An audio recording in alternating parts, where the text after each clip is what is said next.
因此，如果国君也懂得中处之道，那么国家就会是另外一个样子了。每当要发动战争的时候，国君就会想到自己不愿意丧生，进而想到老百姓也不愿意失去性命，绝对不会轻易开战。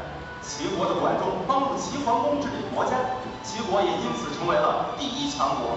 但并没有四处欺负别的国家，而是大会诸侯订立盟约，常年的战乱也就此停止了。孔子就赞不绝口道：“管仲太有人心了。”郑国的老百姓平常喜欢聚集在乡校这个地方议论政事，有人就给大夫子产打小报告，建议毁掉乡校。子产不同意，反而派人去倾听老百姓的议论，记录下来作为施政的依据。孔子不禁感叹。有人说子产不仁，哼，我才不信呢。孔子宣扬了仁的思想，2000年后，我们仍然知道有仁人志士、大仁大义这样对人的赞美，而维护不仁、假仁假义，则让我们唾弃，可见其影响之深远啊！这一讲就先讲到这儿吧，大家快去答题抢金币吧。这个视频我们来聊一聊。这个动画有够水的，看起是感觉袂赖。虽然讲简体字啦，可是它的发音还不错就是标准的国语。所以呢，你把咱孔子的人呢发挥到淋漓尽致，大约有介绍了一下。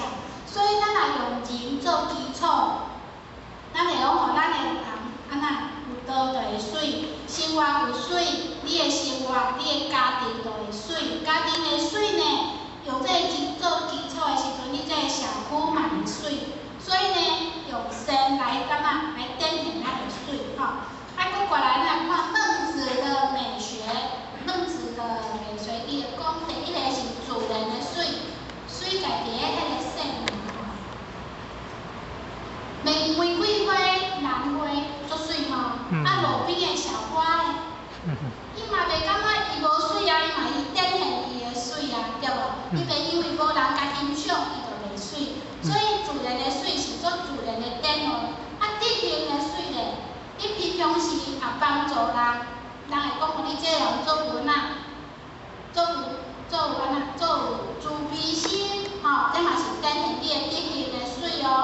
搁有咧，上尾就是你人格的能力格，你在这个行为。所以呢，民主甲咱大家讲伊讲大丈夫，伊会用好人的志气，因伊担当的道义甲责任。即摆来看，孟子的大丈夫伊是要安怎水